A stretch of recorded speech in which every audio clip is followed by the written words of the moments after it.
C'est une situation qui est assez différente pour les mammifères et pour les plantes.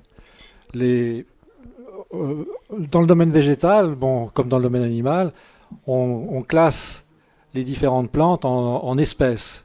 Et le principe de base est de dire que ce qui constitue une espèce, c'est l'ensemble des plantes qui s'interfécondent sans problème, parce qu'elles sont très proches justement. Et justement, on s'aperçoit aussi dans le règne végétal qu'à condition de forcer l'opération, à condition d'une intervention manuelle en général, on est capable de faire des croisements entre deux espèces différentes.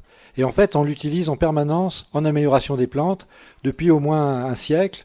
Par exemple, chez la tomate, on va chercher dans des espèces sauvages apparentées à la tomate au Pérou, dans les Andes, des espèces qui sont naturellement résistantes à certains pathogènes.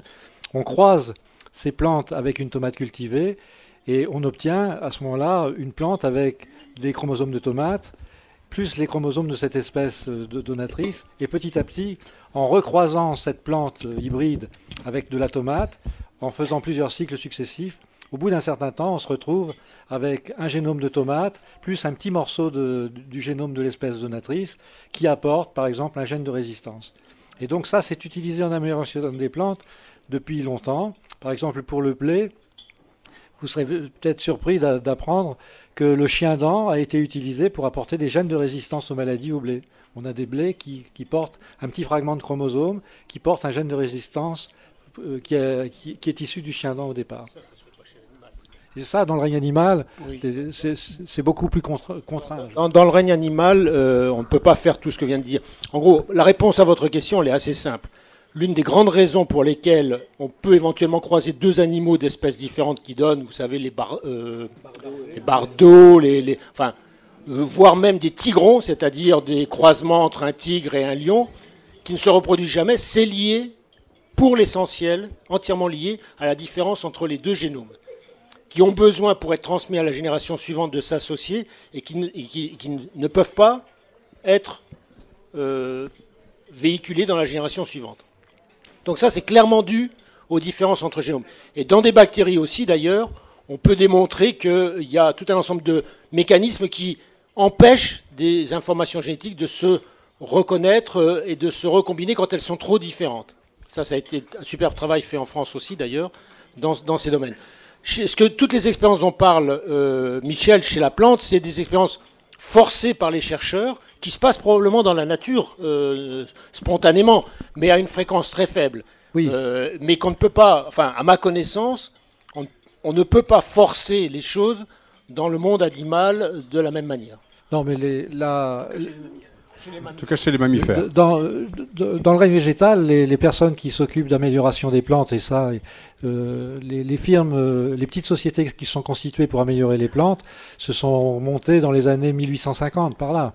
Et avant le début du XXe siècle, on faisait déjà des croisements forcés et on cultivait des hybrides dans beaucoup de pays. Donc on avait déjà acquis le savoir-faire pour faire ce genre de travail.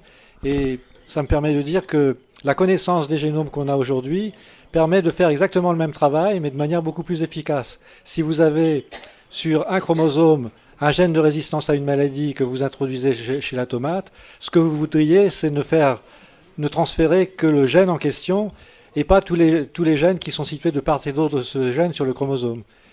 Et donc, le fait d'avoir des marqueurs moléculaires qui sont des espèces de bornes qui jalonnent le génome d'une plante, ça, c'est utilisé par les améliorateurs pour introduire dans un même génotype différents gènes par croisement sexué et par sélection et par tri ensuite avec ces bornes dont j'ai parlé, les sondes moléculaires qui permettent de localiser les gènes sur les chromosomes. Alors, je voudrais vous dire, monsieur, que la réponse à votre question, vous la trouverez dans ce livre. Vous avez 2 pages sur le sujet, c'est page 160, c'est la question 74. Et d'ailleurs, c'est la réponse à la question, pourquoi les mules ne sont-elles pas des mères poules ? Absolument. Et donc, on vous explique que le mulet a un pénis en bonne et due forme.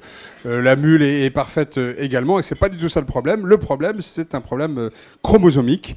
On vous parlera aussi du ligron, du cocard, qui est l'hybride entre le faisan et la poule, du dzo, Savez-vous de quoi le zoo est l'hybride? C'est l'hybride entre le yak et la vache. Voilà, bref, on apprend des tas de choses. Un dernier mot, Louis-Marie Houdbin, Oui, et puis on prend d'autres questions. Peut-être que sur le mulet, revenir sur le mulet, en fait, on sait que quand on obtient un mulet cheval ânesse, on n'a effectivement pas de reproduction derrière, mais parce que l'un des deux sexes n'est pas assez fécond. Mais l'un des deux sexes du mulet, je ne sais plus lequel d'ailleurs, fonctionne relativement bien. Donc, ça veut dire que la fécondation a lieu, mais c'est après que ça ne se développe pas.